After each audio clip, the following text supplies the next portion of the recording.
Number 1, समता का अधिकार, right to equality. ये अधिकार कुल 5 अनुच्छेदों में वर्णित है, अर्थात भारतीय संविधान के भाग 3 में अनुच्छेद 14 से 18 तक में समता के अधिकार से संबंधित प्रावधान किए गए हैं। इन 5 अनुच्छेदों में समता से संबंधित क्या प्रावधान है, इसे जानने के लिए हम इनका क्रमशः अध्ययन करें। नंबर 1, अनुच्छेद 14, विधि के समक्ष समता। Number 1, article 14, equality before law. ये अनुच्छेद ये घोषणा करता है कि राज्य भारत के राज्य क्षेत्र में किसी व्यक्ति को विधि के समक्ष समता तथा विधि के समान संरक्षण से वंचित नहीं करेगा। इस परिभाषा के 2 अर्थ प्रतिध्वनित हो रहे हैं। नंबर 1, ये अधिकार भारत भूमि पर रहने वाले सभी व्यक्तियों के लिए है, न कि केवल नागरिकों के लिए। नंबर 2, ये अधिकार व्यक्ति को विधायिका की विभेद मूलक विधियों से तथा कार्यपालिका की निरंकुश स्वेच्छारिता से रक्षा करता है। अनुच्छेद 14 के प्रावधान में 2 वाक्यांश हैं। नंबर 1, विधि के समक्ष समता अर्थात इक्वालिटी बिफोर लॉ तथा नंबर 2, विधि के समान संरक्षण अर्थात equal protection of the loss.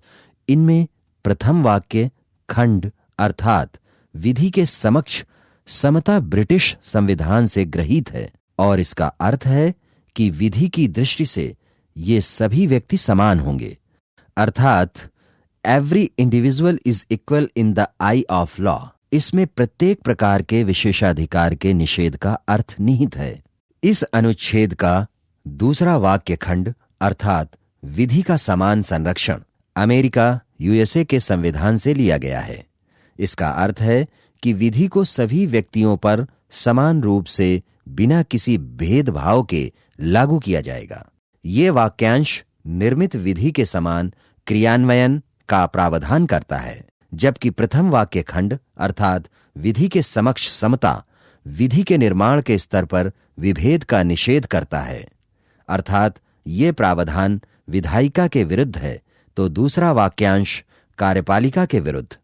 किंतु दोनों ही वाक्यांशों का उद्देश्य है विधि के शासन रूल ऑफ लॉ की स्थापना करना तथा समान न्याय इक्वल जस्टिस को प्रोत्साहित करना।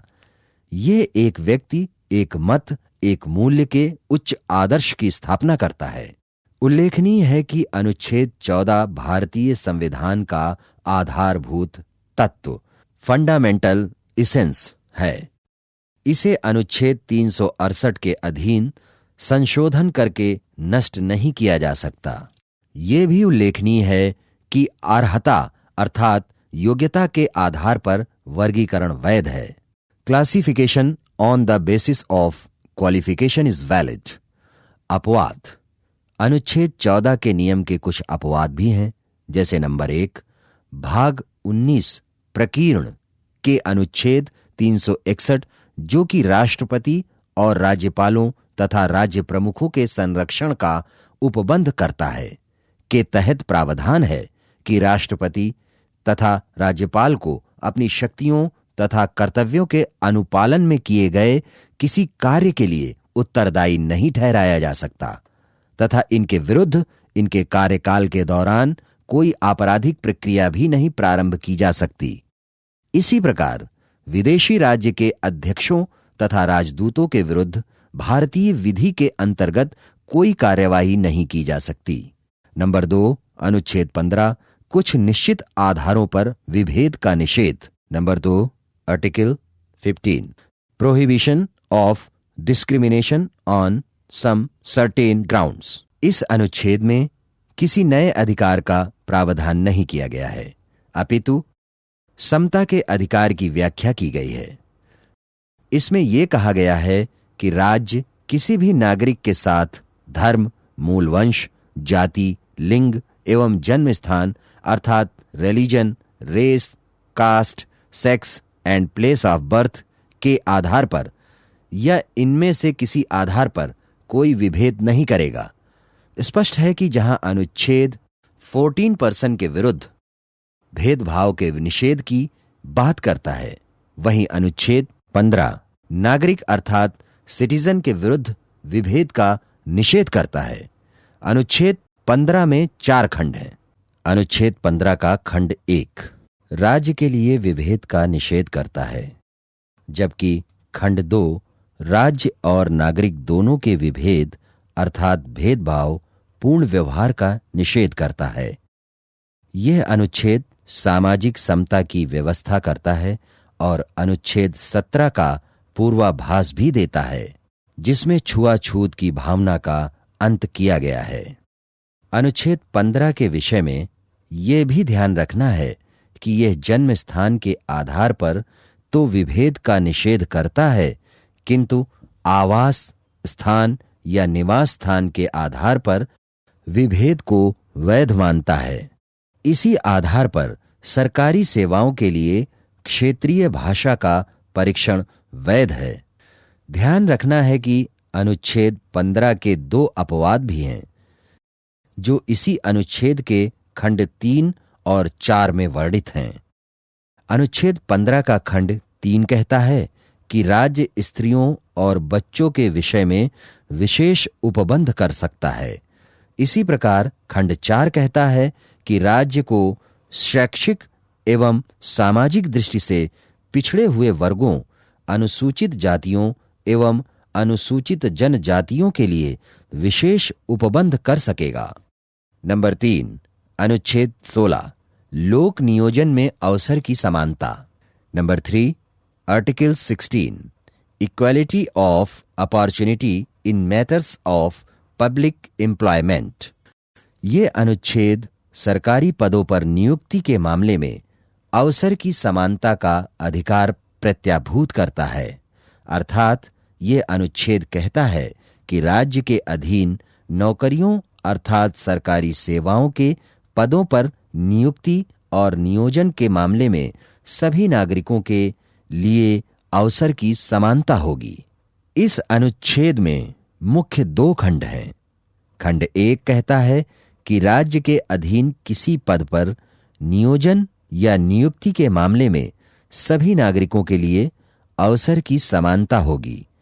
खंड 2 कहता है कि राज्य के अधीन किसी नियोजन या पद के संबंध में धर्म, मूलवंश, जाति, लिंग, उद्भव, जन्म स्थान या इनमें से किसी आधार पर ना तो कोई नागरिक अपात्र होगा, न उसके साथ विभेद किया जाएगा। इस प्रकार स्पष्ट है कि संविधान का अनुच्छेद 16 सरकारी नौकरियों में नियुक्ति के मामले में सभी नागरिकों के लिए समान अवसर की गारंटी देता है। किंतु इस अनुच्छेद के 3 अपवाद भी हैं, जो खंड 3, 4 और 5 में उपबंधित हैं। इनमें प्रथम अपवाद निवास की अर्हता से संबंधित है। अर्थात अनुच्छेद 16 का खंड 3 कहता है कि राज्यों के अधीन कुछ पदों के लिए आवास या निवास की अर्हता आवश्यक बनाई जा सकती है। इस अनुच्छेद का द्वितीय अपवाद अन्य पिछड़े वर्गों अर्थात ओबीसी के लिए नौकरियों में आरक्षण से संबंधित है, किंतु यह प्रावधान उन्हीं के लिए है जो सरकारी नौकरियों में अपने पिछड़ेपन के कारण कोई विशेष भाग प्राप्त करने से वंचित रहे हैं। अन्य पिछड़ा वर्ग अर्थात ओबीसी के लिए सरकारी नौकरियों में आरक्षण अनुच्छेद 15(4) तथा अनुच्छेद 16(4) के तहत ही दिया गया है। उल्लेखनीय है कि अनुच्छेद 15(4) और 16(4) के तहत पिछड़े वर्गों को पिछड़े वर्ग और अधिक पिछड़े वर्ग में विभाजित किया जा सकता है। अर्थात पिछड़े वर्गों में से संपन्न लोगों क्रीमी लेयर को निकालकर शेष पिछड़े लोगों के लिए आरक्षण लागू करना वैध है। वर्तमान में क्रीमी लेयर की सीमा बढ़ाकर 8 लाख रुपए वार्षिक कर दी गई है। यहां यह भी उल्लेखनीय है कि 1995 में 77वां संविधान संशोधन विधेयक पारित कर इस अनुच्छेद में एक नया खंड 4 का जोड़कर अनुसूचित जाति एवं अनुसूचित जनजाति वर्गों के लिए सरकारी सेवाओं में प्रोन्नति में आरक्षण, रिजर्वेशन इन प्रमोशंस का प्रावधान किया गया। यद्यपि इस प्रावधान को कुछ वर्ष बाद न्यायालय द्वारा अवैध घोषित कर दिया गया, इसलिए फिलहाल अभी अनुसूचित जातियों और जनजातियों को प्रोन्नति में आरक्षण की सुविधा प्राप्त नहीं है। सन 2000 में 81वां संशोधन अधिनियम पारित कर यह प्राविधान किया गया कि किसी वर्ग विशेष के लिए आरक्षित सीटें अगले वर्षों में उन्हीं वर्गों के अभ्यर्थियों से भरी जाएंगी जिनके लिए वे आरक्षित हैं, और इसमें सर्वोच्च न्यायालय द्वारा निर्धारित अधिकतम 50% की सीमा पर विचार नहीं किया जाएगा। अनुच्छेद 16 के संदर्भ में उपर्युक्त के अलावा भी कुछ प्रावधान हैं जो इस प्रकार हैं। नंबर 1, ये अनुच्छेद राज्य के अधीन नौकरियों के लिए आरक्षण का प्रावधान करता है, निजी क्षेत्र के लिए नहीं।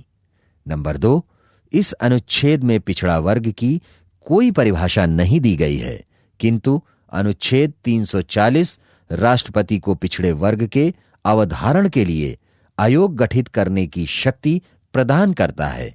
इस आयोग की सिफारिश के आधार पर राज्य पिछड़े वर्ग में आने वाले वर्ग को विनिर्दिष्ट स्पेसिफाई करेगा, किंतु राज्य सरकार का निर्णय वाद योग्य होगा। तात्पर्य यह है कि न्यायालय को मानदंडों की जांच करने का अधिकार होगा। नंबर 3, यहां यह भी ध्यान रखना है कि समान कार्य के लिए समान वेतन, equal pay for equal work for both men and women, यद्यपि संविधान के अधीन मूल अधिकार नहीं है, किंतु अनुच्छेद 14, अनुच्छेद 16 एवं अनुच्छेद 39 के अधीन एक संवैधानिक लक्ष्य अवश्य है, जिसकी प्राप्ति संवैधानिक उपचारों द्वारा की जा सकती है। नंबर 4, अनुच्छेद 17, अस्पृश्यता का अंत। Number 4, article 17, abolition of untouchability. इस अनुच्छेद को संविधान सभा द्वारा अतीव उत्साह और सर्वसम्मति से स्वीकार किया गया। ये छुआछूत के व्यवहार को अपराध घोषित करता है। ये भारत की जनता के 6वें भाग को स्थायी दास्ता, कुंठा, निराशा, हीन भावना, अपमान और लांछन से मुक्ति का चार्टर है। ये अनुच्छेद समाज के उस अभिशाप की देन है जिसके कारण भारतीय संविधान के एक रचयिता को भी अछूत होने के कारण कई परेशानियों का सामना करना पड़ा था। इस अनुच्छेद का उद्देश्य है अनुसूचित जातियों के प्रति किसी भी भेदभाव को अवैध ठहराना। इसी उद्देश्य की पूर्ति के लिए अस्पृश्यता अपराध अधिनियम 1955 जो दंड की व्यवस्था करता है, पूरे देश में जून 1955 से लागू हुआ। 1976 में इस अस्पृश्यता अपराध अधिनियम 1955 को संशोधित कर इसकी दंडनीय धाराओं को और कठोर बना दिया गया तथा अधिनियम का नाम बदलकर नागरिक अधिकार सुरक्षा अधिनियम 1955 कर दिया गया। इस अधिनियम का एक प्रावधान ये भी है कि छुआछूत के अपराध से दंडित व्यक्ति चुनाव लड़ने के अधिकार से वंचित हो जाएगा। नोट: यहां यह ध्यातव्य है कि न तो अनुच्छेद 17 में और न ही अस्पृश्यता अपराध अधिनियम 1955 में अस्पृश्यता की कोई परिभाषा दी गई है। नंबर 5, अनुच्छेद 18, उपाधियों का अंत। Number 5, article 18, abolition of titles. ये सुस्पष्ट है कि भारत में समता मूलक समाज बनाने के लिए ही संविधान निर्माताओं ने संविधान में समानता के अधिकार को एक मूलाधिकार बनाया और समता संबंधी समस्त प्रावधानों को 5 अनुच्छेदों में समाहित किया। इस अधिकार का 5वां अर्थात अनुच्छेद 18 उपाधियों के अंत का उपबंधन करता है। दरअसल ब्रिटिश शासनकाल में राय बहादुर, खान, साहब, सर आदि उपाधियां दी जाती थीं। इन उपाधियों को प्राप्तकर्ता अपने नाम के पूर्व या पश्चात जोड़ लेते थे। ये व्यवस्था एक कृत्रिम कुलीन वर्ग की रचना करती थी जो लोकतंत्र से मेल नहीं खाती थी।